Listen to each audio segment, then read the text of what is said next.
To the valedictory salon for unveiled 70 years of Pratap Deb's praxis. We are deeply honored that we have some very senior artists, thinkers, writers, academics in our midst who will help us along in being able to read through the collection of artworks and actually the story of Pratap Deb's life that is in evidence here.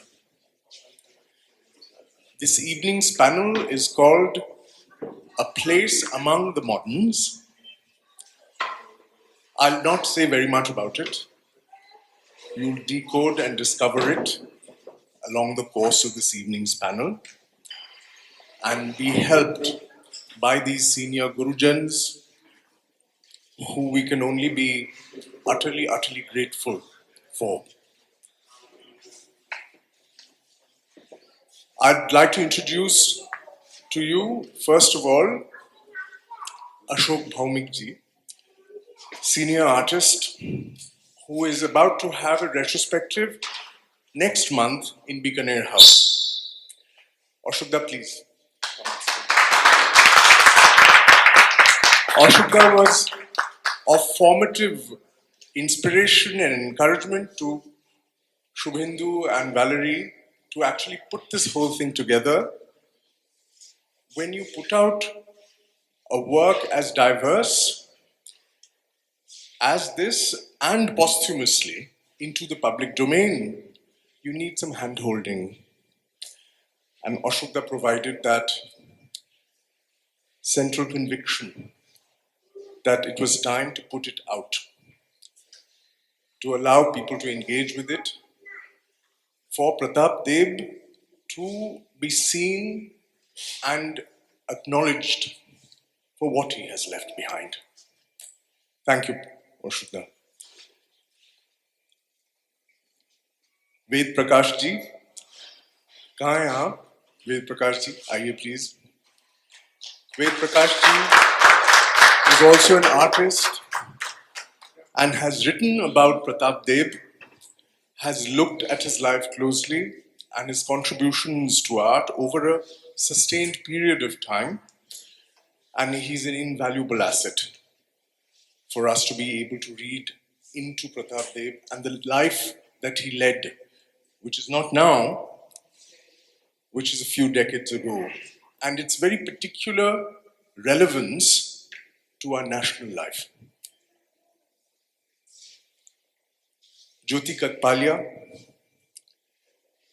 Jyoti is an associate professor of English literature and an art curator. Thank you, Jyoti.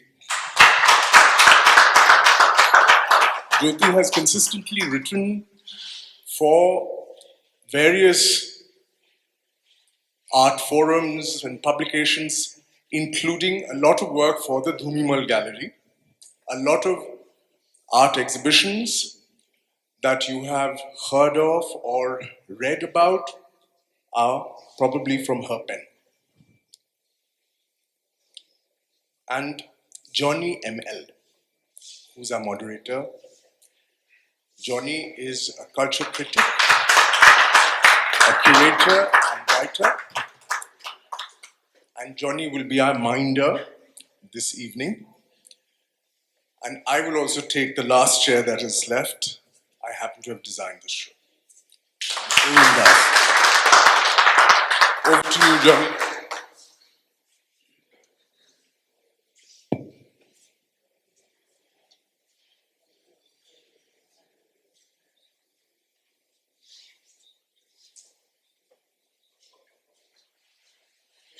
Good evening.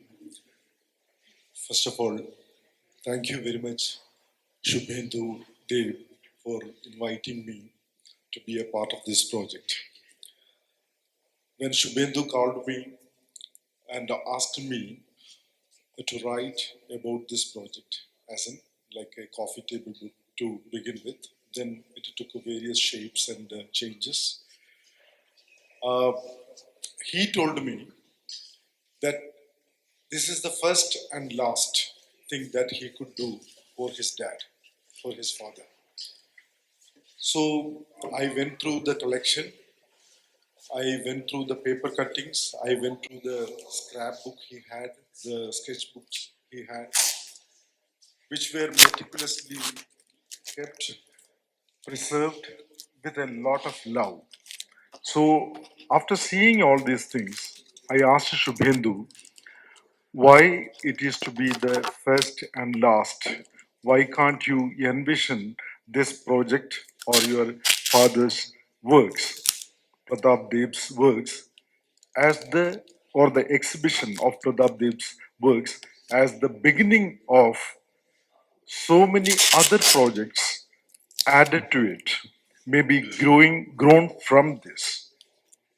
It could be in terms of a scholarship, it could be in terms of a commemorative uh, lecture, it should be an annual show, and also there could be a lot of things that could come out of each work of art that we see on display here in this hall.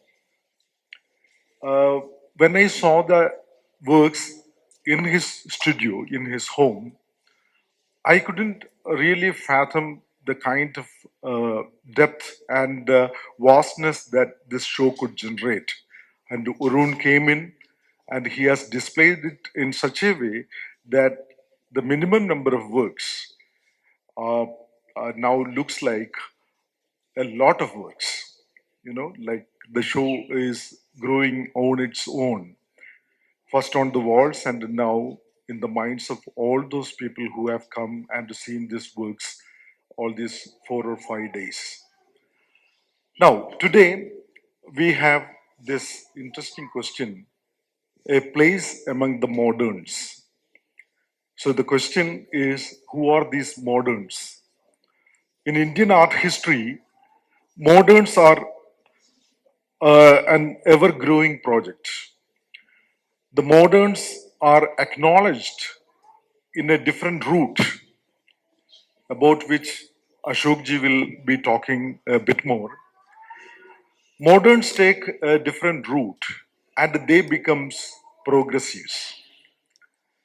They find some kind of an alignment or an affiliation with the progressives.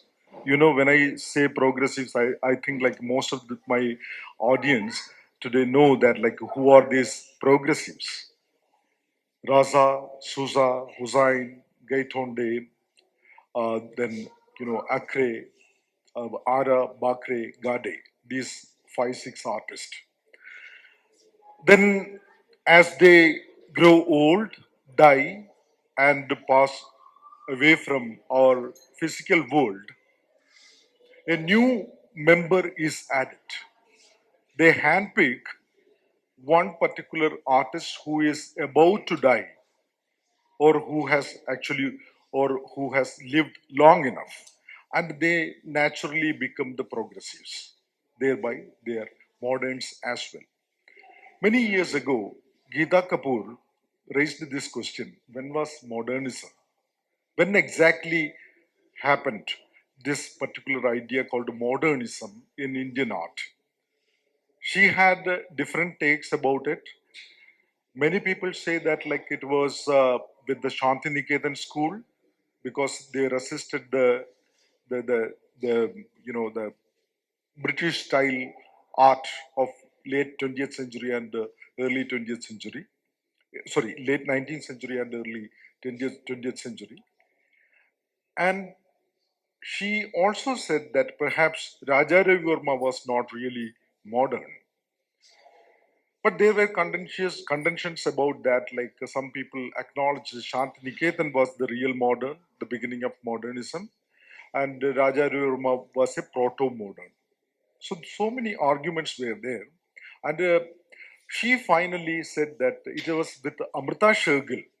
Amrita Shergill, the modernism actually began.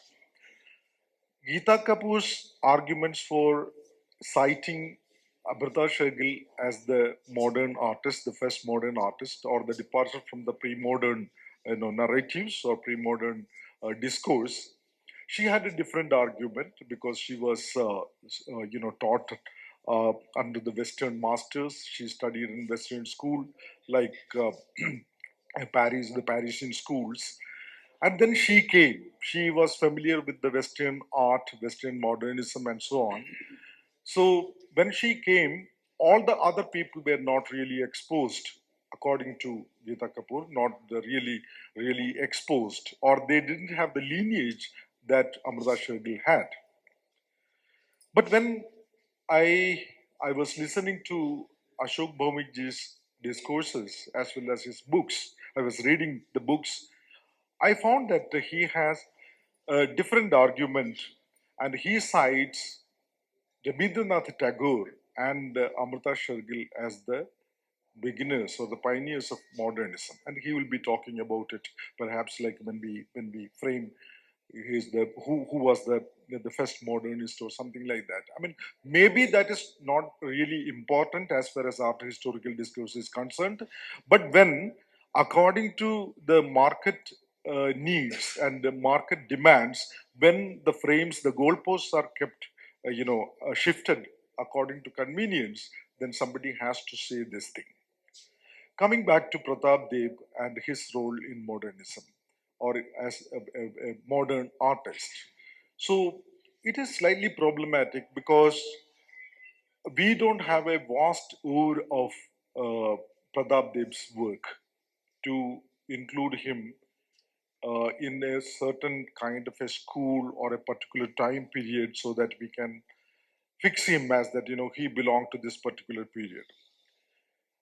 Like many other moderns as we see today, or even progressives, that Pratap Deb also started off as an artist after the 40s.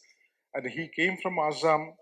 He went to Calcutta as a matured person who was a professional in the advertisement, sector. And then later on, he comes to Delhi. And all this while, even when he was working with the advertising, what we call in the fine arts parlance, it is applied art, and applied art is always looked down upon. Now even if applied artists were earning well, the bhuke nange fine artists used to call them as like lower grade artists.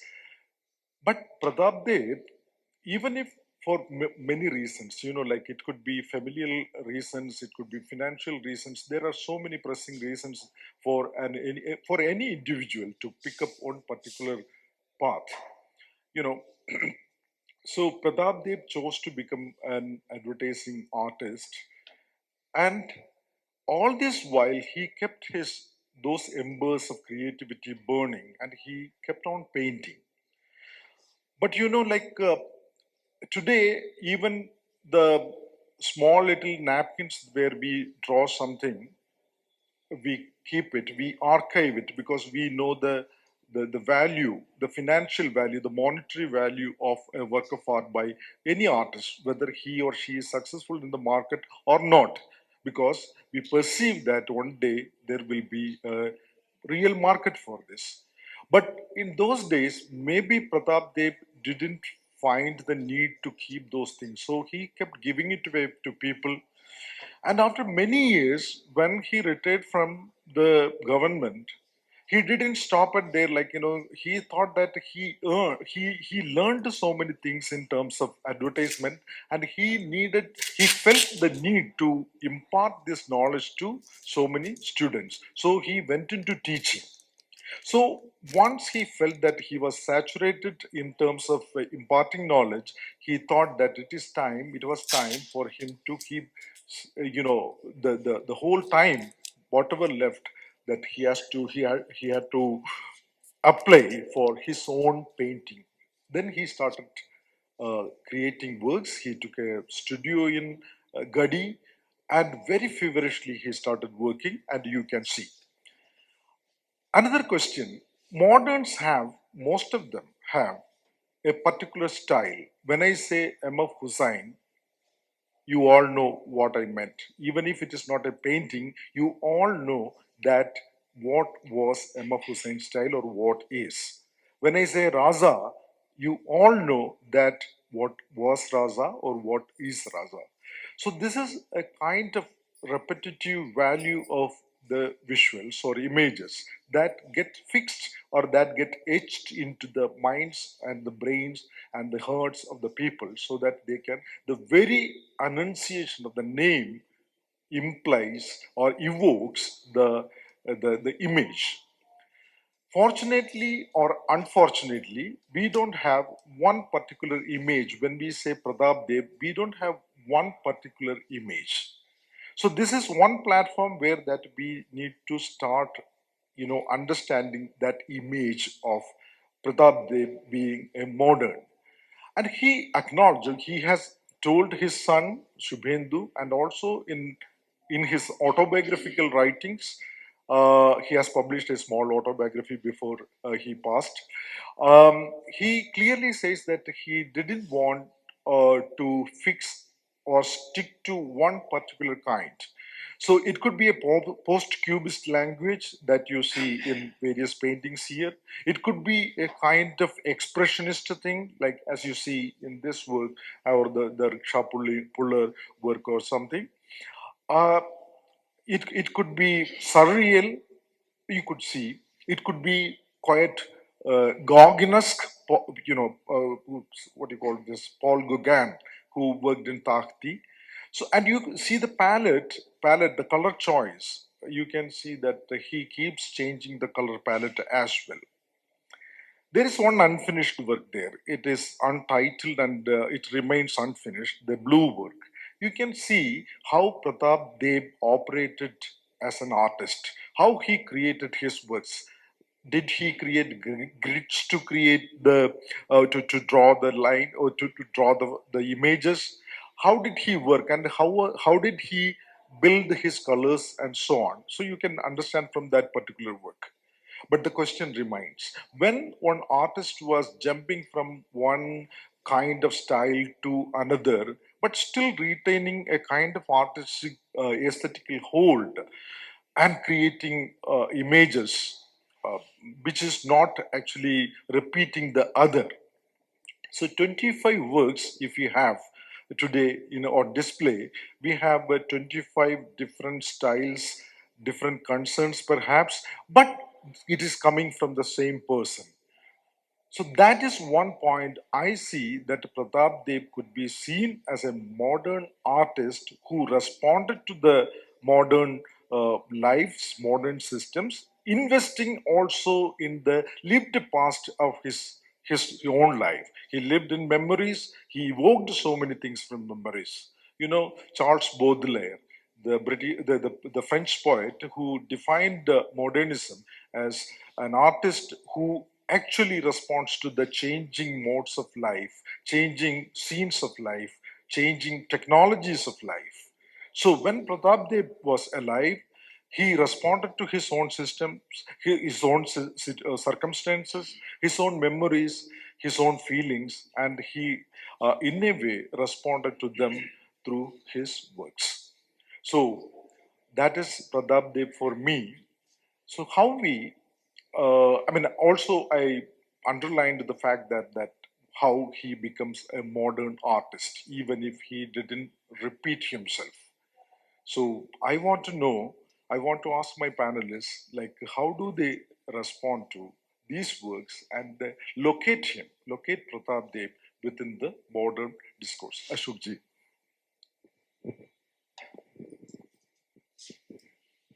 Thank you, Jani. Uh, in fact, we have raised a very important question regarding the word modern, when you attach it to the painting or art. For me, the basic thing about the art, when we call it as a modern, is the freedom itself. I mean, nothing is more important in art, which is freedom.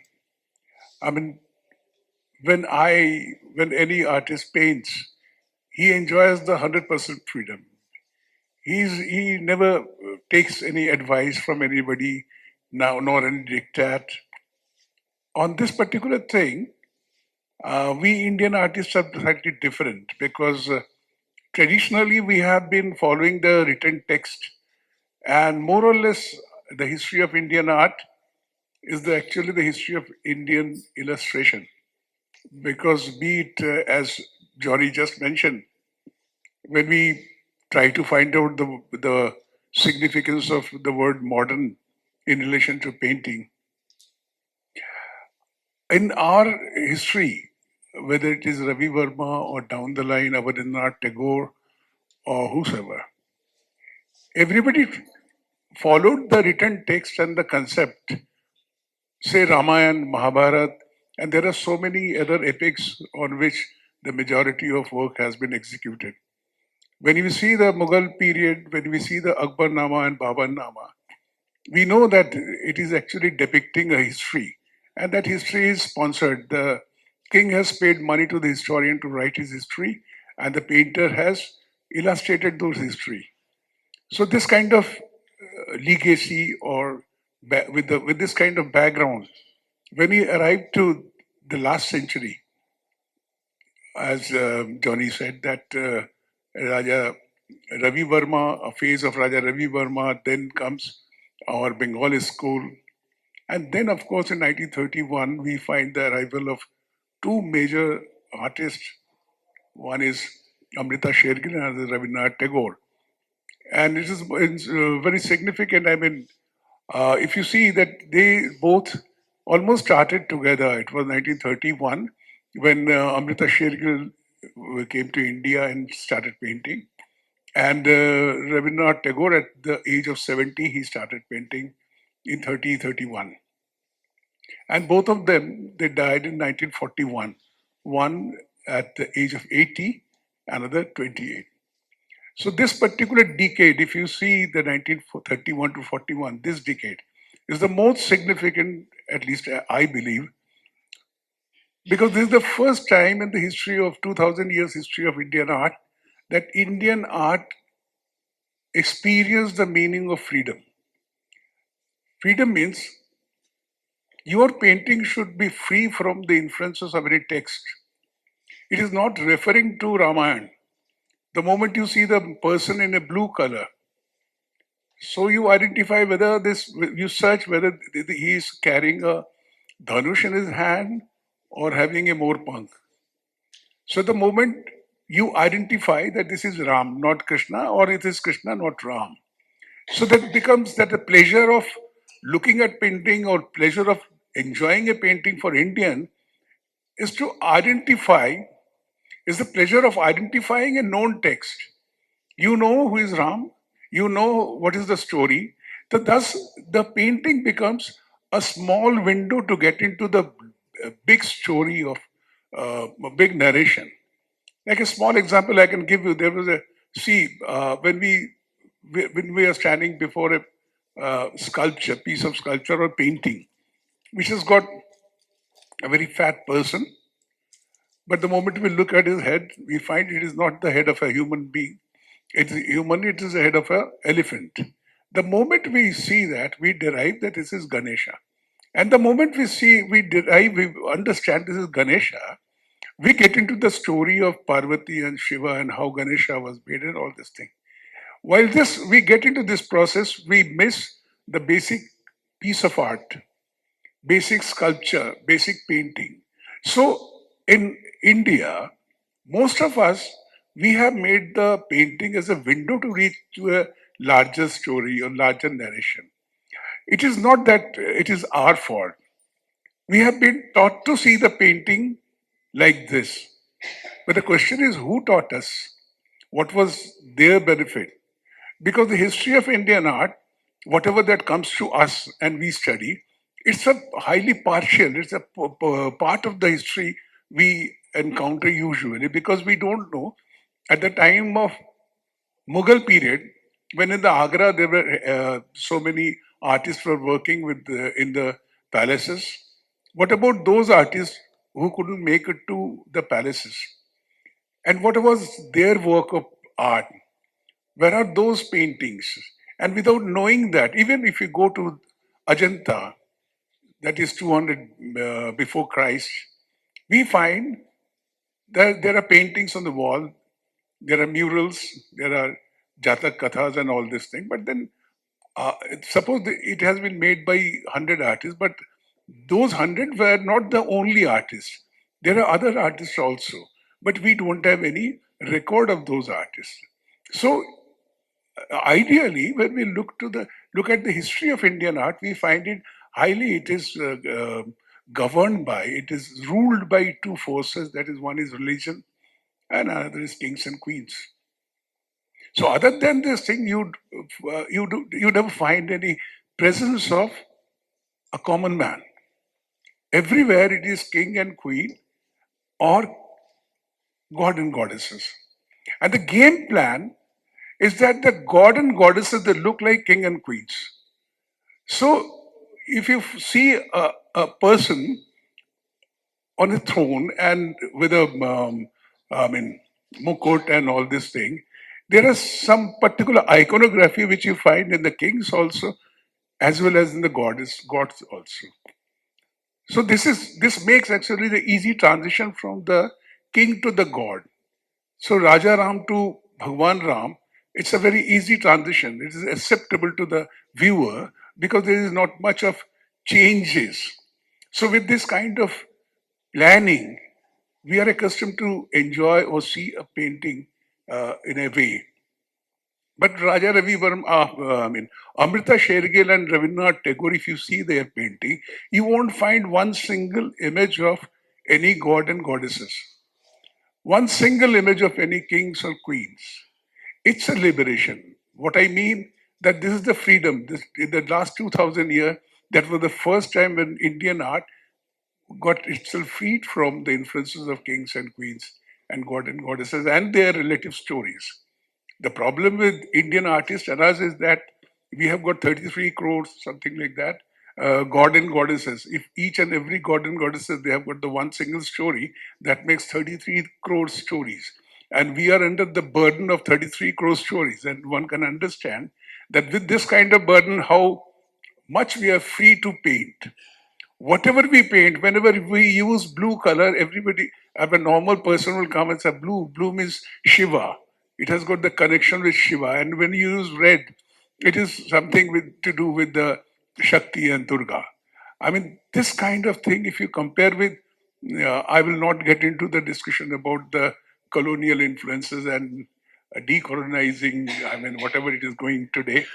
But then, if you see, since everybody among you, they know about Van Gogh. So I had a chance to see Van Gogh Museum in Amsterdam.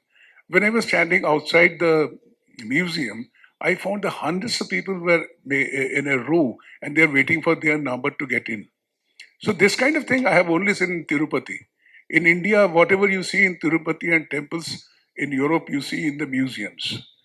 So I always believe that when we see that painter. I mean, if you see Indian art, history of Indian art, and if you see Van Gogh or any other artist, Van Gogh, you don't find any Van Gogh in India. You don't find any potato eaters in our kind of museum. It cannot be an accident. One has to look at it with a scientific view that this has happened because of certain design by the ruling class. And that's why we are destined to face this thing, whatever we are facing it today. Now, I leave this particular thing, the modernity question and the freedom, to I will bring it to the new, whatever that is happening today around us. But before that, when I was going through the paintings of Pratap Ji, and I found that what Johnny was mentioning, that the modernity, and I find that you can see the distinct essence of freedom. He was not bound by any story. He was not narrating any story, although he was in applied art, he was in advertising, where you have to narrate You have to paint according to a narration, to establish a narration. Well, in case of Pratap Deb, you find he has experimented with the so many mediums, so many forms, and that is very important because ultimately, maybe if Pratap Deb lived for another 20 or 30 years, um, the way Johnny was telling, that he didn't have the right kind of signature style. So probably he would have achieved that thing in the due course of time. But in this process, what we see in this exhibition, you can see there's a preparation of an artist. It is not that he has done, he has painted to mount an exhibition. So there should be fixed color, fixed kind of idea, fixed color. With the changes of his idea, he has painted. And that liberty, that freedom, and that joy of creating certain things is very important because the contemporary quote unquote artists, we lack this thing because we are presently, I mean, I'm talking about 2025 and I'm talking about the place called Delhi. The artists who, all of us who are working here, we are now more interested in telling you something big. We are going to tell you something big ideas. Maybe our painting look very normal, very simple, and maybe not that great. But our attempt is to make the painting great by telling you that this is the idea behind it. And there is a compulsion on every artist to, or the curators or my friends to establish that how big it is. Only day before yesterday, I was going through a small clip in this YouTube, and there was a recording of recently happened discussion of artists. So the artists were telling that I am very much influenced by Kabir and Baba Farid and all this thing. I don't think whether you're influenced by Kabir or Baba Farid, what painting, what we have painted, if that is more important. That is of the utmost value. Because not every time you will get the chance to listen to the artist. When I talk about my painting, so it is only in the exhibition and for few days I can talk to you about my painting, about the ideas behind my painting. But the rest of the time, when I'm not there, the painting has to say something. And you should have the freedom which I was mentioning. It is with that explanation I will close for today. Uh, when we talk about freedom, it is not the question of freedom of creation. It is not the question of freedom of creation only. That when I this is if this is my studio and I am working here, so I am enjoying the full freedom. I am not getting myself influenced with any idea, any extraneous thing. I am free to do that. And now, once I have completed the painting and signed over it, I should walk out of my studio, allowing the viewer to get into the studio space and enjoy the painting. And when he enjoys the painting, he should be given the similar kind of freedom which the artist has enjoyed while creating the painting. Because I cannot dictate a viewer that look at my painting with the idea that this is done by a painter who has put 70 years experience years for painting. No, in what way you are concerned that whether it has been done by an artist who has 70 years experience or 7 years experience. I leave it up to you to decide. And that kind of freedom, unless and until this society get that kind of freedom, and that in I mean, if you give that freedom, then you find in your galleries, in your exhibitions, people they will come. The problem is that we have reduced the space, we have reduced the size of the space. We want to sit with this kind of setting, where the people they think elite, and even the artists he also think that I'm something different from others. And when we discuss, we use some words and terminologies which are almost unheard of in the general discussions. So that makes you want to actually the ulterior. I mean, it may sound something radical that uh, are we attempting to terrorize the viewer with the ideas? And I mean, most of the time, I find the viewers, the art lovers, they come to the gallery and they move around the world. I don't understand the painting. Why? If you understand, The sunset, if you understand the Himalayas, if you understand the blue of the sky, you can understand the painting also. You need not to go to school to learn how to understand the painting.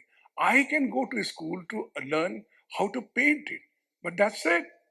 But when I'm executing it, when I'm doing a painting, while I am painting, I must be aware that I must offer this painting to a person. Along with the painting, I must offer the 100% freedom. So, with that note, I stop here and give it to my next panelist.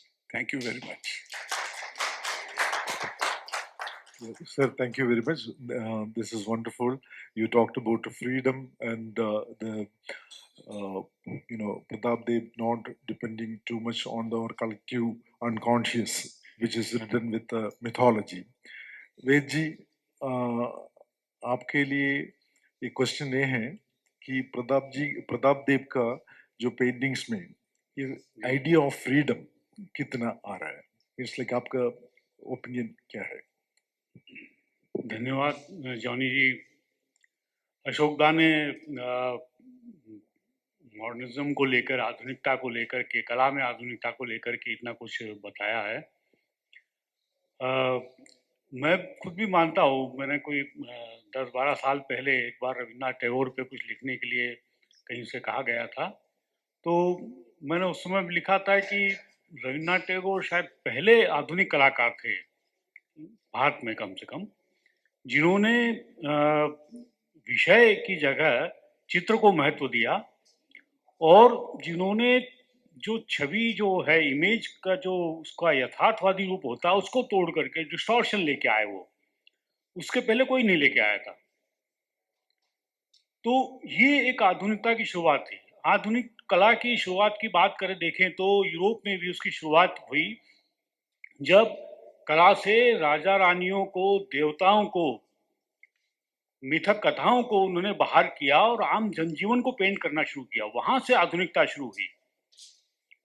और उस आधुनिकता के संदर्भ में मैं देखता हूं कि प्रताप देव जी का काम भी आधुनिक कहा जा सकता है, क्योंकि उसमें एक फ्रीडम है, जैसा कि जॉनी जी कह रहे हैं और अशोक दा ने कहा कि उसमें फ्रीडम है कि किसी एक विषय को लेकर के या एक शैली को लेकर के उन्होंने अपने आप को नहीं बांधा। हालांकि मैं देखता हूं कि उनके बहुत सारे चित्रों में हमें लगता है कि एक उनका काम करने का अपना एक तरीका तो रहा ही है। रंगों का प्रयोग किस तरह से लगाना है, उनके ब्रश स्ट्रोक्स वो दिखते हैं। कुछ कामों में जरूर हमें लगता है कि कहीं पिकासो की कुछ छवि दिख जाती है, लेकिन आप देखिए तो उनके कॉलेज पीरियड के काम देखिए, जब वो अप्लाइड आर्ट पढ़ रहे थे, कमर्शियल आर्ट पढ़ रहे थे, उस दौरान की पेंटिंग देखिए तो कहीं से लगता नहीं है कि वो कोई कमर्शियल आर्ट सीख रहे थे। उनकी पेंटिंग में वो मैच्योरिटी है।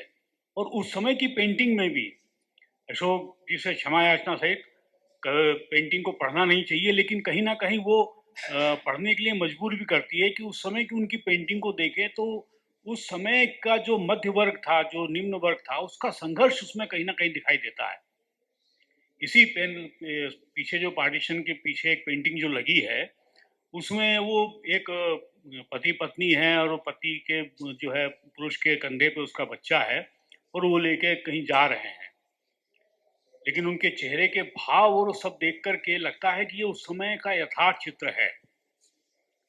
आधुनिकता दरअसल अपने समय को पकड़ना, उस समय के यथार्थ को, वो यथार्थ नहीं जो राजा रानियों का यथार्थ है, जो पूरा कथाओं का यथार्थ है, या जो देवी देवताओं का यथार्थ है, वो यथार्थ जो आम जनता का है, आम व्यक्ति का है, जो कॉमन मैन का है, जो कहीं ना कहीं सबके साथ घटित होता है।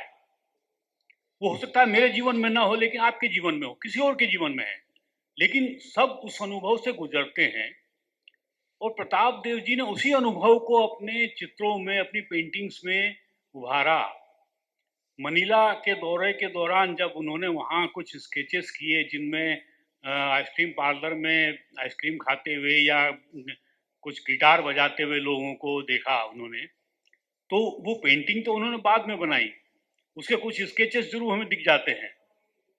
वो एक ऑब्जर्वेशन जो आम जनजीवन के, जो दैनिक जीवन में जो कुछ घटित हो रहा है, उस घटित होते हुए को देखना और उसमें जीवन सौंदर्य को तलाश करना, उसमें जीवन यथार्थ को तलाश करना, ये प्रताप देव जी के काम में दिखाई देता है और यही उनकी आधुनिकता है। और इसलिए मुझे लगता है कि दरअसल आधुनिक कलाकार जिसे हम कहते हैं, ये पूरा एक मार्केट का कह लीजिए या कला की जो राजनीति है, उसमें कुछ खास लोगों को स्थापित किया गया, सिर्फ उन्हीं को आगे बढ़ाया गया कि यही लोग आधुनिक कलाकार हैं, बाकी नहीं। जैसा कि अशोक जी ने कहा कि अजंता के समय जो लोग काम कर रहे थे, जिन्होंने अजंता एलोरा गुफाओं में काम किया, सिर्फ वही तो आर्टिस्ट नहीं थे उस समय, और भी आर्टिस्ट थे।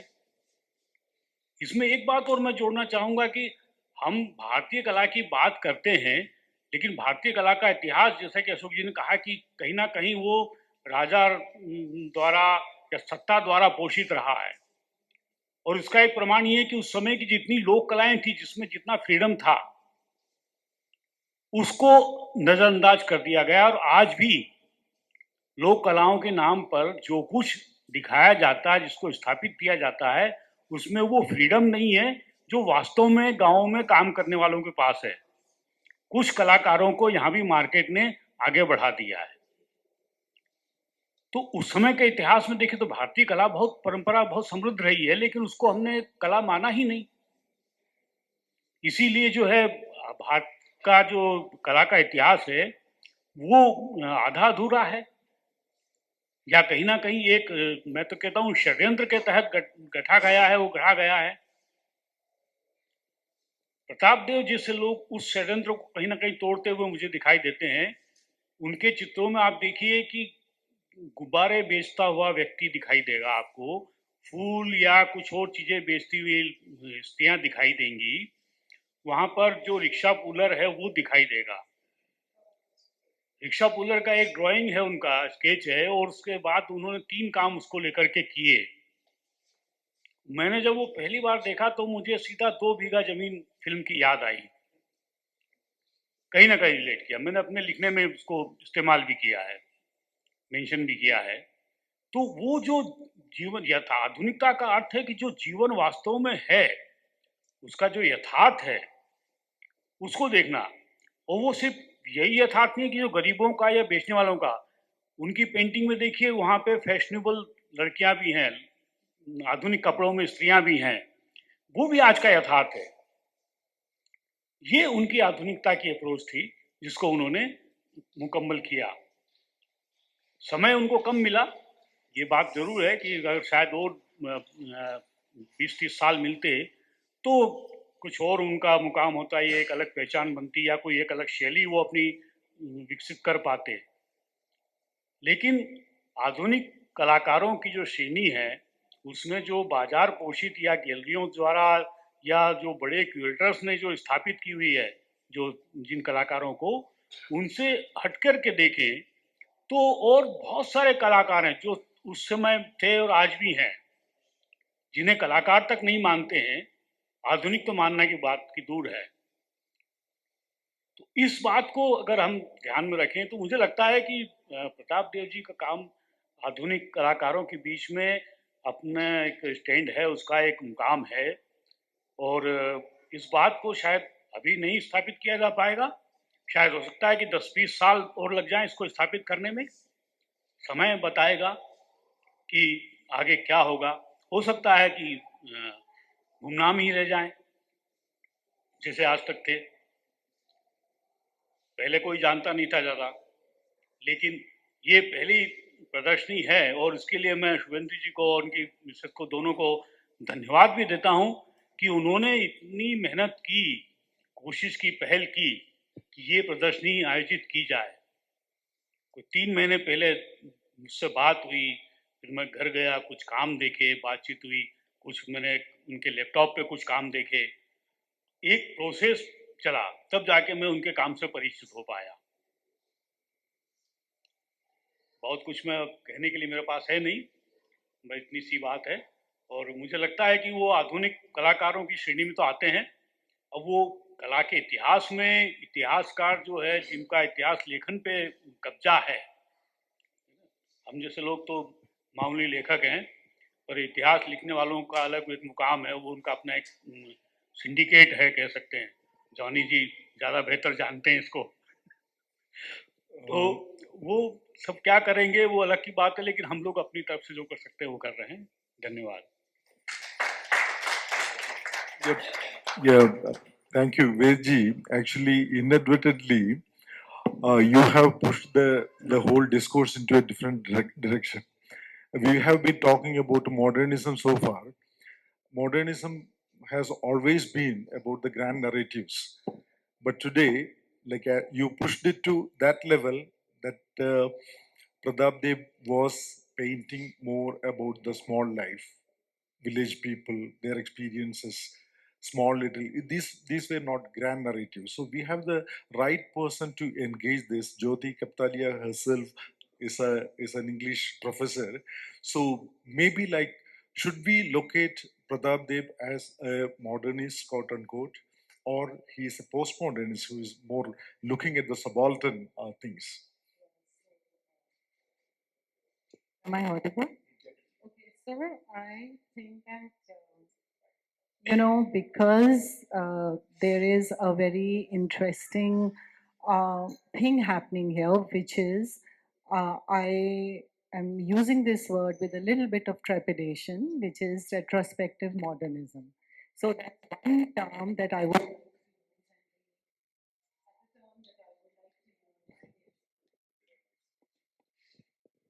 Yeah, am I audible now? Okay. So the other term that I would like to use here is deliberate praxis versus a sensibility. So now they, in his autobiography, and I really enjoyed reading it, he says that I decided to go back to my first, I mean, I'm not quoting exactly, to what I had always wanted to do, and that was to paint. And this was after roughly, his entire career with the Ministry of Agriculture and Culture, and then teaching, and then he comes back to painting. And then he says that I'm going to paint like in a modern style. So that is what I mean when I say a deliberate choice and praxis. He said that he wants, and then, if you look at that painting, which is called Building for the Nation or Toiling for the Nation, as a reaction to that painting, he said, I don't want to put beautiful faces. That does not make me stand out, or that doesn't give me that uniqueness as an artist. And I'm going to now go to the next phase, which I'm going to paint the artists without their face and going on to a very definite cubist and post-cubist style. Now, coming back to this, and please have patience a bit of it, because it's not that I'm digressing, but I'm trying to sort of say something. So, starting from the idea of modernism as it came, it was not a grand narrative. It was actually against tradition. Its war cry was make it new, think new, make something new. It was also it in Europe. It reached its high point between the two world wars, and it was also there was a, a disenchantment with science itself, because unlike the Victorian age, where science was supposed to be really bringing in as a harbinger of change, here after the war people realized no, it's a weapon of destruction. And from there, there was a disillusionment with what was happening, and I'm talking about Europe here. And from there, we come to this war cry, make it new, think differently, make it different. I mean, have an independent thought. There should be a kind of freedom. And now come back to India and see how does it percolate in the Indian scenario? What happens in India? So, of course, we know that art colleges and all were being established, and there was a certain style which was coming in Indian art. And so we have Rabindranath Tagore talking about that we should not follow or be a slave to the Western narrative of modernism. We have to find our own. we have to be independent. And therein I say that he was not talking of deliberate praxis, he was talking of sensibility. That sensibility of modernism, which is like to break traditions, to go against traditions, to also a very strongly secular and democratization process that was happening during modernism. Of course, all movements become grand narratives, and modernism perhaps became one of the greatest grand narrative, and everybody started putting themselves against or for it. But yes, and of course, from there we go on, from the idea of independent thought, we go on to look at Shiva Kumar, and who talks about contextual modernism, who talks about cross-cultural, currents and the indigenous traditions, which are equally important, and and how Indian modernism has to look at itself against those.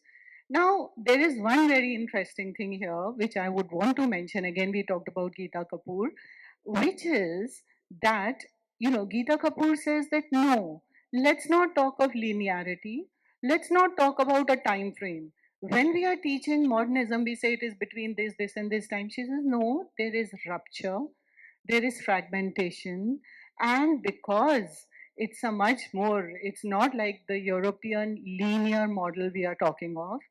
There is a difference here. In India, we cannot talk. There is an inherently complex set of situation in India. Number one, of course, the uneven development.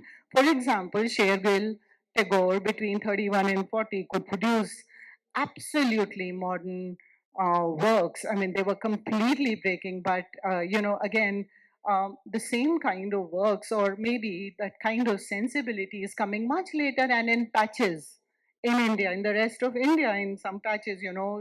So again, and she also said that the next important thing that we need to consider about modernism is the fact that we were colonized, and the narrative of modernism is coming to us in a certain way. Cubism, surrealism, symbolism, manifestos of all these things, they're coming to us from the West. So we have to balance this out, that how do we make that kind of, how do we negotiate. And in India, again, she says that we did not go against tradition. We took tradition, we negotiated with tradition, and we came up with our own idea of modernism. Now, again, coming back to my idea of, and of postmodernism, whether Pratap Deb would be called a postmodern or a modern, I would like to put this submission that he had a long career, but very, so he was painting in 50s and 60s. Then his works are in 90s, and then you have 2070s and 17 and 20. So these were three very distinct phases. The first phase, if you see the work right there in front of you with ochres and browns, that's a very interestingly post-impressionist kind of a work. Very, it's got a lot of, that kind of where the mood is coming through. It's coming through very strongly. But then, of course, we know that he went into his applied art, and he went into poster, graphic. He was doing mass communication campaigns across India, nationally. And there is one, the artwork titled Disparate Journeys, if you see the same, the cart puller. It's been done 2 3 times, revisited, and then, and I mean, Johnny has described it absolutely beautifully, the contrast between that feeble frame and the people who are sitting there. So definitely the interest in the common man, the feeling of um, the feeling of an unequal society, of exploitation, of oppression, it is definitely there. Freedom of thought, the will and the agency to put that down rather than the images of gods and goddesses. That's one very important thing that we see, which makes him definitely a modern. I would completely agree with Vedji there. But the thing is that as we go further, if you look at the 1990 painting, which is called The Mirror, now there is suddenly a very personal vocabulary coming. There is a very strong cubism coming. There is that woman She's standing in front of the mirror, and there are perhaps two of those. The color palette has changed, and from there, if we move further, we have a complete, joyful, playful kind of celebratory colors coming. But again, those colors you will also see in the disparate journey. So, that kind of use colors become very, and in the painting where you have the woman with the fruit and the woman with blossoms, it's called blossomed. The background is so dynamic, it is so gestural. It is completely gestural dynamic, and it is moving away from the typical cubist expressions that you're going to see.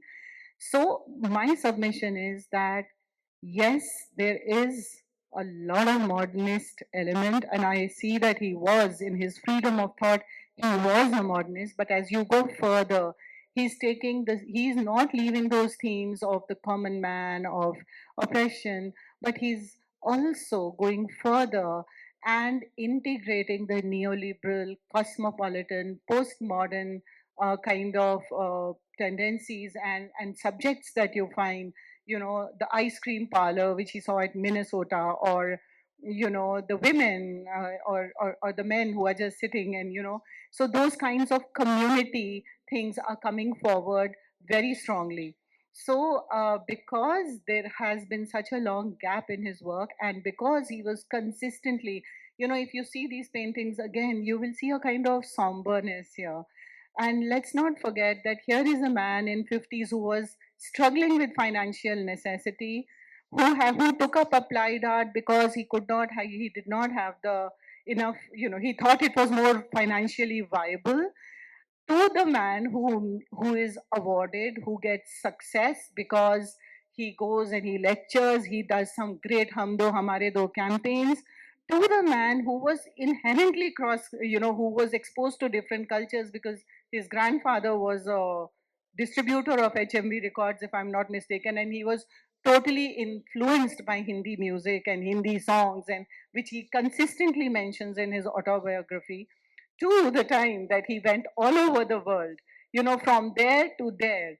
It had to reflect in his paintings, and it had to have more than one sensibility. So, yes, I think modernism definitely, and aspects of the postmodernism definitely, because he was also the kind of, what he's showing in his work.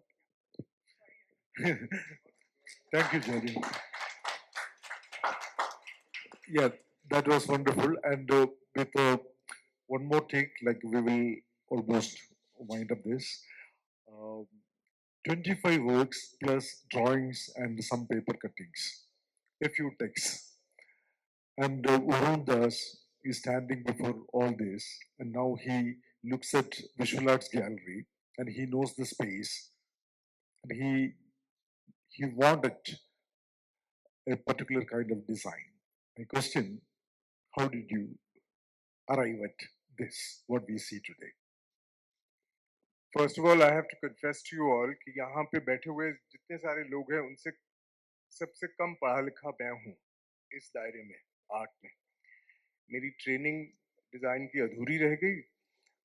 पढ़ा मैंने कुछ economics, कुछ environmental science, इस तरह से कुछ chequered education. In short, Johnny, my response to his work, which had to capitulate into a spatial solution in a finite period of time, मुझे वक्त बहुत कम मिला। एक महीने के अंदर मुझे सारा हजम करके उसका एक शो बनाना था।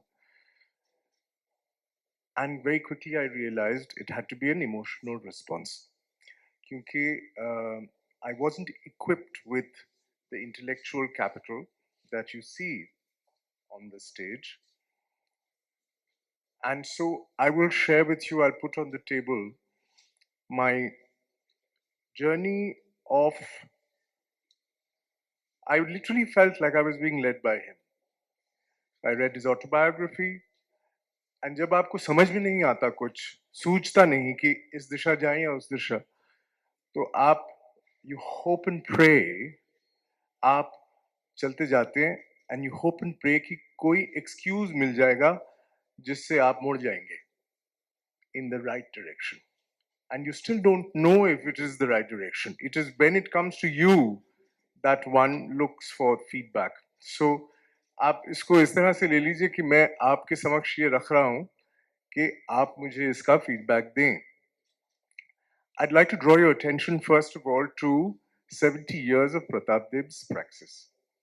70 years माने 1951 जब वो Calcutta College of Arts and Crafts में गए, जहाँ पे उन्होंने applied arts का degree हासिल किया, and up to 2021 when he passed. And that is marked by that very vibrant, prolific phase of 4 years, 2017 to 2020, from which a majority of the works that actually create the big statement, या अचानक से आप मुड़ते हैं, आप देखते हैं, अरे कितने सारे रंग और क्या क्या complex strokes, you know, that sense of the big statement art is actually from that period. But there is, as people have mentioned, there is a lot else in the room. 70 years of praxis जब हम कहते हैं, उसका evidence actually उन आखिरी 4 सालों वाला ही है यहाँ पे. ज़्यादा से ज़्यादा काम उन 4 सालों का है. तो किस बिना पे हम कह रहे हैं 70 years of praxis, या प्रताप देव ने इन 70 years में, या जो phases ज्योति जी ने अभी दर्शाए of the 50s, then the 90s, and then 2017 to 2020, in phases के अलावा जिसका कैप्शन आप पढ़ पा रहे हैं, उसके बीच में 30-40 साल होंगे. क्या क्या उन्होंने. तो मेरा मन धीरे धीरे उस तरफ जाने लगा. I think egged by his autobiography, जिसमें वो बहुत नॉन सेल्फ कॉन्शियसली जिक्र करते हैं कि यहाँ से मैं वहां चला गया, वहां पे मुझे वो मिल गया, फिर वो मुझे ये सीख उन्होंने दे दी, फिर मैं थोड़ा और आगे चला गया, वगैरह वगैरह. His life seems to be an endless series of discoveries with no particular obligation to conform to one or the other. ये जो मैं आर्टिस्ट कहलाऊंगा, या मैं सोशल कम्युनिकेटर कहलाऊंगा, या मैं एडवर्टाइजिंग क्रिएटिव कहलाऊंगा, इस तरह की जो बहुत कॉमनली परसीव्ड ख्याल हैं जिससे आप इस किस्म के काम को या इस किस्म की जीवन को पढ़ेंगे, वो मुझे बिल्कुल नहीं नजर आया उनकी ऑटोबायोग्राफी में. और मुझे ज्यादा से ज्यादा, और मुझे धीरे धीरे ये समझ में आने लगा कि this time that he is his professional service years in the government of India as a social communicator, as chief artist in the Ministry of Agriculture and then in the Ministry of Family Welfare, वो national level social campaigns बनाते थे, जिनका जिक्र ज्योति जी ने किया. हम दो हमारे दो, फैमिली प्लानिंग, जय जवान जय किसान, ये सिर्फ 2 उदाहरण हैं. ऐसे कितने ही हैं. मुझे धीरे धीरे ये लगने लगा when I started looking at that material that actually what my generation has inherited of the graphic language or the visual forms, that messaging inherently was invented during this time.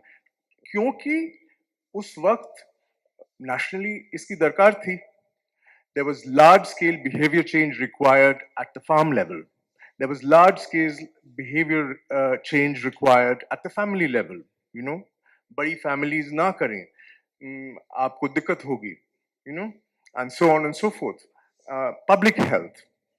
And Pratap Deb was experimenting and evolving and inventing visual forms that would aid and abet this kind of social message campaigning, very targeted to a certain constituency. वो constituency क्या है? वो constituency हमारे देशवासी हैं.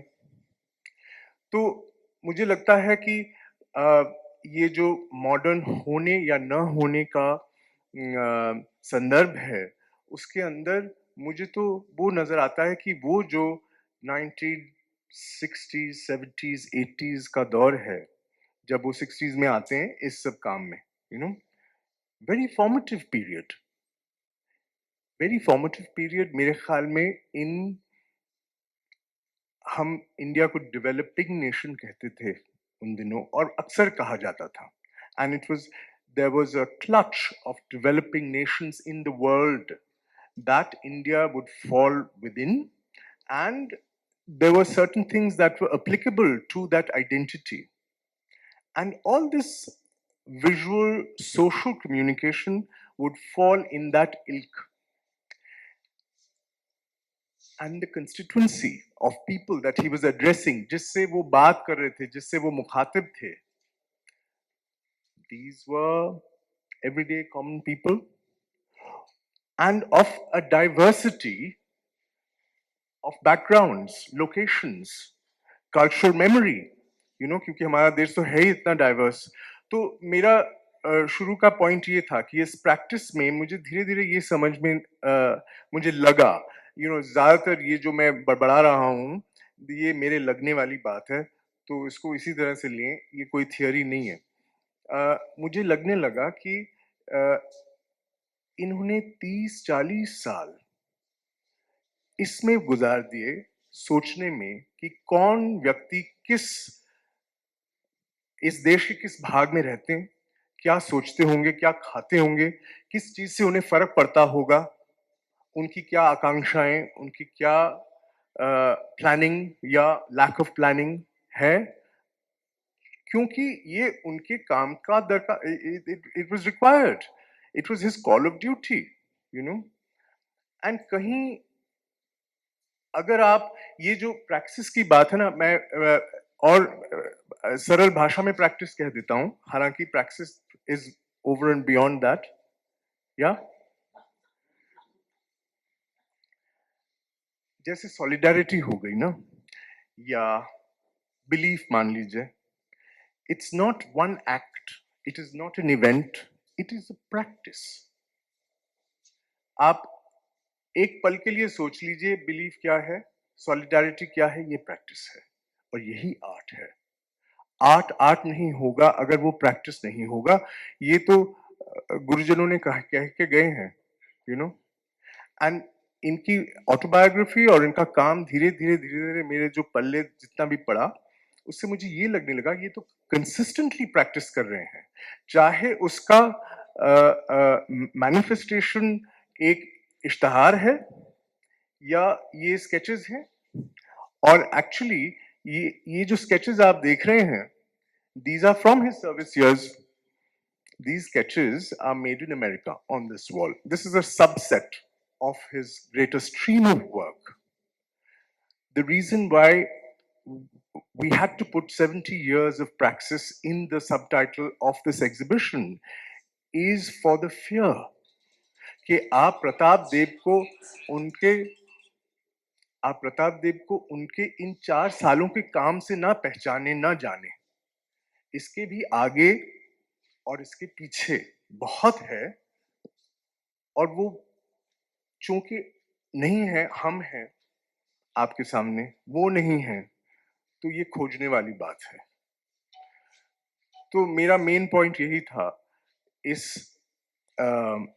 Space को किस तरह से हैंडल किया जाए, given the work that we had on the table, how to present it.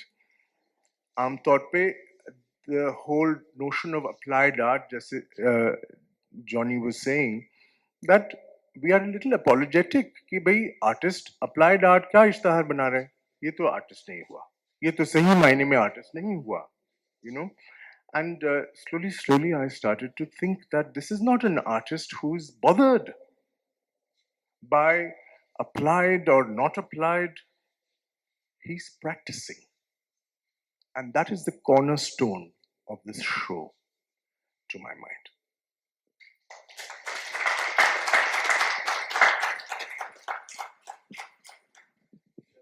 Shall I formally conclude?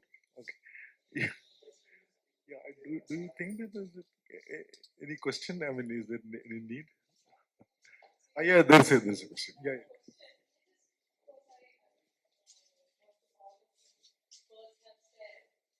One observation also that I have that I think all the evolution of his work from this in 50s to 60s, I think there was some little bit contribution towards from say from oil painting to acrylic. I think acrylic. I think he really enjoyed using that medium because the color that he used, I think, I don't know, it's just an observation. I don't know whether I'm right or wrong in that sense. Maybe whatever backgrounds you have told of his evolution, is that also maybe the medium would have contributed to that?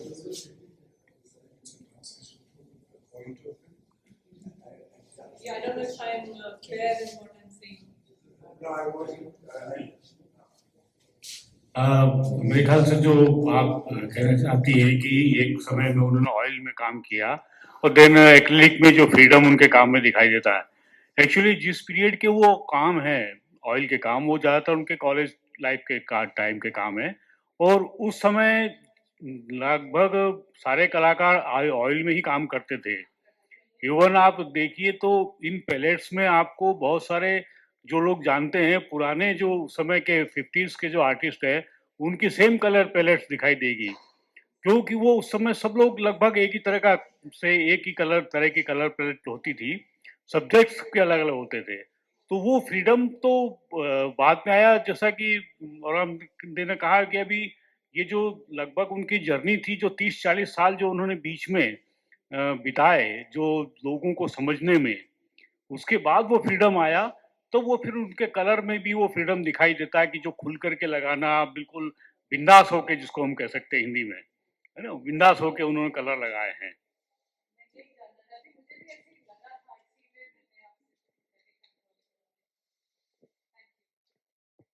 Shall I formally conclude? Yeah. I'll just say an anecdote. In Kerala, in the 80s, a boy was born and he lived only up to the age of 6. And he produced 26,000 beautiful drawings. His name was Edmund Klimt. It comes from that Klimt, Gustav Klimt. So Edmund Klimt, and he passed away at the age of 6. 25 or 26,000 of drawings. You can Google and you will get. And now we have Pratap Deb, lived longer, but he has very few number. The question remains, if they lived longer, I can only say this much. Heard melodies are sweet, those unheard. Thank you.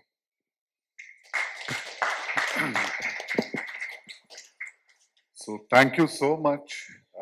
I'm really blessed, I would say, that I have such a important panel in front of us, and really they have understood Pratap Deb, his journey in the art, like how he has expressed himself in various genre, various period, and it seems like you all have been knowing him and kind of met him before, and to that extent this kind of a detailed thoughts you have about him, and I'm really honored with this.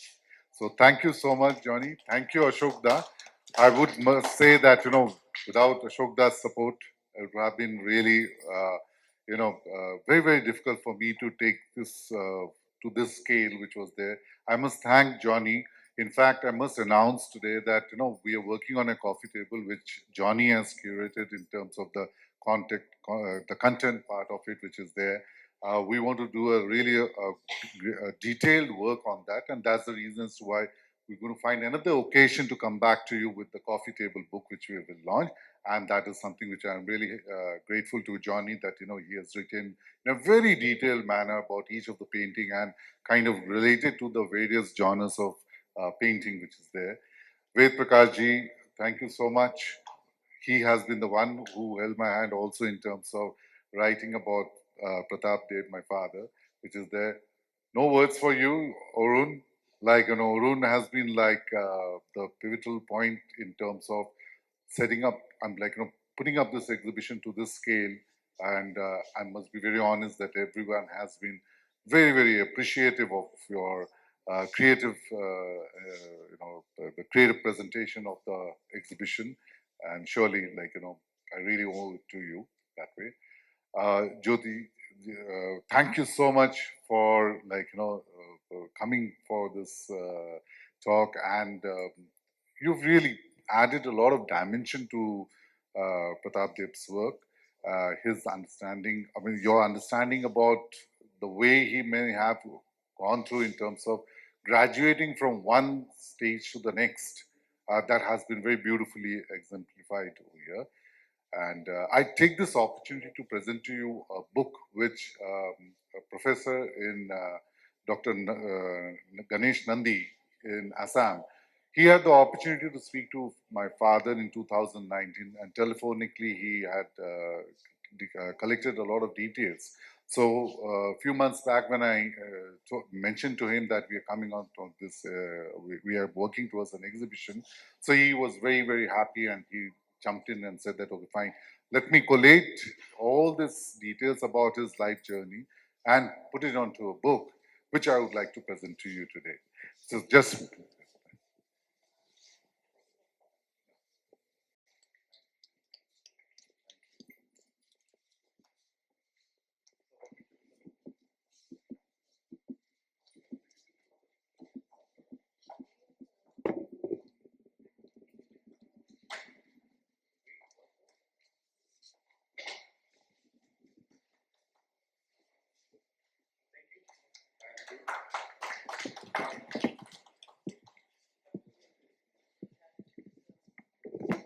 I would like to request Valerie, please.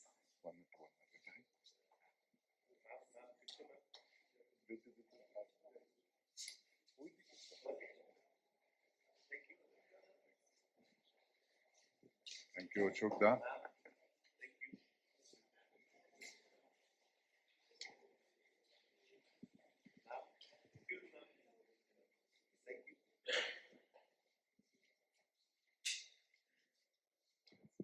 Thank you, Arun.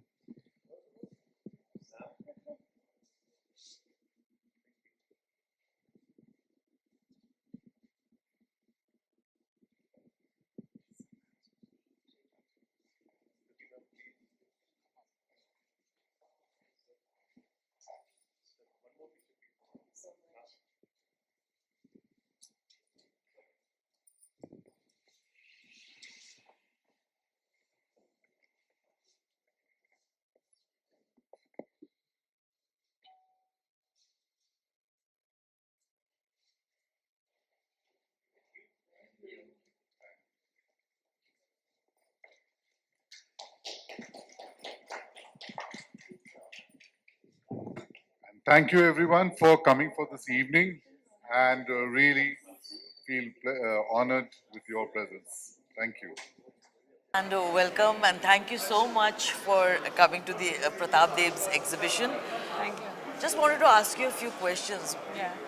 What is the best thing that you like about Pratap Deb's art? See, really, my observation is that how different his work is, and like everybody else has also noticed that he didn't believe in one sort of making series or something. Na? I really like that in an artist that he explores different genres and different colors, different styles, different. I mean, that is really what an artist should be doing, because till you explore it, how would you know that what you really like, and then what the viewers would like? I mean, really, it seems like it was all coming from within him. So that That's is what I wonderful. really enjoyed. And which is your favorite painting? That one, the duality. Duality. Duality. I love the concept. I love the composition, and the colors are also nice. I mean, of course, I like the colorful ones also, but then somehow that has really caught me because of its concept.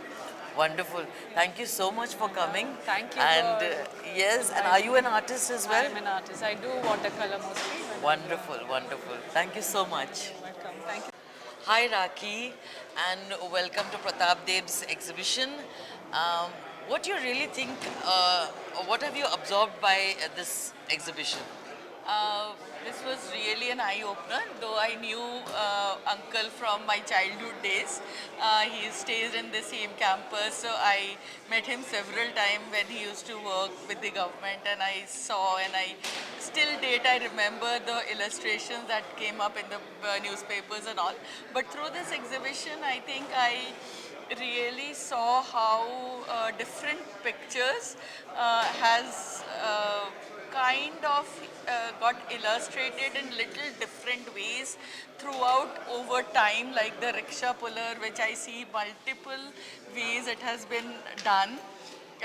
Little bit somewhere the person is little more bent and somewhere it's little bit in a standing or in those kind of positions where I think it demonstrated his thought process, how it changed over the time and over the period when in different periods when he has sketched those. And also I think the unfinished picture, Yes. it really draw my attention because I first saw the sketch, then I saw I think the pastel color where he has done the prototype, which we say in these today's date, like POC of the same picture, and then he was trying to finish it in the canvas. That was really, I think, again shows how he used to think and then go about his journey Exactly. in different ways. So it was really, really nice. Thank you so much. And which is your favorite painting here? I think the rickshaw puller, because I also saw, I read the descriptions of it, and it really speaks about because rickshaw puller again is very specific to Kolkata, because you don't get this anywhere in India, and it stayed in Kolkata for a long period of time, and that is what he very nicely captured in the picture, where even I sat on the picture and I always thought, we always thought, how difficult it is for them to pull it when we were sitting it, but though we realize it when you actually see in the picture and read it in the description, I think it strikes a very hard string, like very hard, it hits hard in this way when Especially when you actually have the- experienced yes, yes, something and then yes. when you see it in a picture, Yeah, you it actually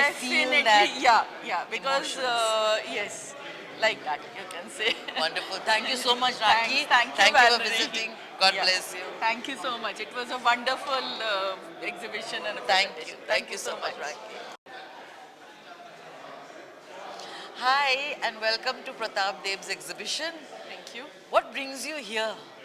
I just had to be here. He's my mentor and my guru. He taught me for 3 years, and everything that I do right now, I owe it all to him. So I could not have missed this for anything in the world. Awesome, that's beautiful. And what do you think about the whole aura of this exhibition? It felt like I walked into his living room and everything speaks Pratap Deb, Pratap Deb, Pratap Deb, Pratap Deb, because his journey is so beautiful and so contrasting and so complex that you just can't help but falling in love with it. So sweet. Thank you so much. And what is your favorite painting around this place? It's a no-brainer, it's duality. I completely relate with it. The way it has been thought through and then translated onto the canvas, it's so beautiful. Wonderful. Thank you so much for coming. Thank you so much. All the best and Yes. lots of love. I'll see you soon. Sure. Bye-bye. Hi Nileshwari, and welcome to Pratap Dev's exhibition. It's really an honor to have you here. I know your busy schedule, but Likewise. so happy to have you. As soon as you entered this hall, what was your first thought? I really feel that art is a reflection of the symphony of the soul. You know, when the inner unison happens and the soul starts dancing, that's when masterpieces get created and something comes on paper which is beyond comprehension. You can just feel it. It's like realizing the real eye of the artist to the real eye. So something very profound I'm sharing, and you can just feel it in energy.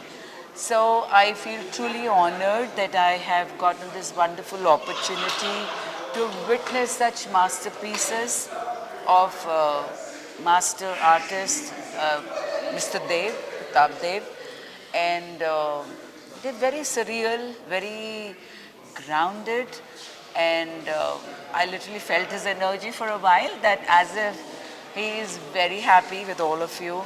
So it's a great initiative on part of Shabhendu and you, Valerie, that posthumously, you are honoring his art and bringing it to everybody's awareness. I'm sure he is damn happy. I wish he'd seen more of it when he was there, but wonderful things come in small packages. Exactly. So at least we have cherished, we've enjoyed this piece of art, which is beyond comprehension, beyond world. So wish you all the very best. Thank you so much, Dileshwari. And which is your favorite painting, if I might ask you? I've seen those miniature paintings which are done in black pen. They're really micro. In that micro space, he's brought such intricacies, and the micro detailing he's, focused upon is awesome. Really, and I was in awe. How could you create so much of depth and profundity in that little space? So speaks of him as an artist, speaks volumes. And I'm really happy that I am getting to see something like this. Thank you so much. Thank you so much for coming. Indeed an honor, and wish you all the very best. Thank you so much. Many more milestones, many more milestones. Absolutely. Thank you so much.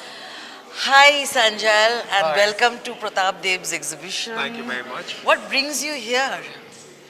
Well, as you know, Pratapji was a father figure to me, meaning we had a lot of lunches and dinners together, and I knew the artist in him, but I never saw all his paintings before, all together. So I couldn't have missed the opportunity not to be here. And the moment you walked in, what was the first feeling, or what did you just feel the moment you walked in? I mean, how did you feel? I just thought, my gosh, I didn't know he was so good. That's all I can say. Wonderful. Meaning the imagination. I just wrote in the art there, I say, not only his imagination is so vivid, not everybody has the ability to put his imagination beautifully into the art. And I think that's what I love about it. And what's your favorite painting out here? Surprisingly, the unfinished in 2020. I think a lot of them say that they're unfinished. That's one of my favorites because it's so close to my heart. Of course, it would have become something which probably we would have seen it other ways. Right. But just like that, it's so beautiful. Meaning to everybody, it finishes their own life. When they see it, they see something in themselves of their own life, which they can depict. So I think probably it was deliberately left it that way. Meaning I would feel that. Though I did like the paintings on that side, especially the beautiful vivid colors. The one in the Shillong where he saw the old lady selling the fruits. And how he then depicted a younger woman. And that was beautiful as well. All I can say is, I'm so glad I'm here. Wonderful. Thank you so much, Sanja. Thanks very much. I'll see you around. Yeah, I'll see you around. Thank you. Hi, Praditi. Hello. And welcome to Pratap Dev's exhibition. Thank you so much. I am so glad that you've come, and this is your second time that you're coming. What brings you for the second time to this This is my exhibition? third time. Let me correct you. Okay, the third time. Yes, Yeah, third absolutely time. right. Yeah. You're absolutely right. See, the first time I came because the opportunity to see uncle's work. I mean Kaku's work. I've heard so much about his work from my husband because my husband knew him from his childhood. But I never got the opportunity to see uncle's work. So this exhibition was the right opportunity to come and see his work. Wonderful. And what do you really think about today's program that we had, the art critics? After they have explained about the artworks and how each artwork works, what do you think about the whole discussion that was there today? It was a very enriching experience for me because first of all, I'm into arts. I love art. I paint, but not in this scale or my level is not this high, but certainly I enjoy watching, good paintings, nicely done paintings, and after listening to this discussion, I really learned so much about modernism, and I could, really relate Uncle's work to modernism, as the panelists have discussed. And I again saw the paintings to, see it in a different light. Light. Yeah. Wonderful. And which is your favorite painting around this place? It's very difficult to choose, it's very difficult to choose, but still I will, choose three paintings. Those are the ones depicting those, these women in a very modern style, yet, anyone can relate to them, the way, the vibrancy. Um, that's it, yeah. And I would like to paint them myself. Wow. Of course, after taking permission from you all. Absolutely, absolutely. Thank you so much, Praditi, for coming and being a part of every event that we've had as well. I hope that you enjoyed the earlier events as well. So, and I'm really grateful for you for being there for us. And I am very Thank grateful you. to you and Shubhendu for organizing this wonderful event and Thank giving you. us this opportunity to see Uncle's work. Absolutely. Thank you. Thank you so much.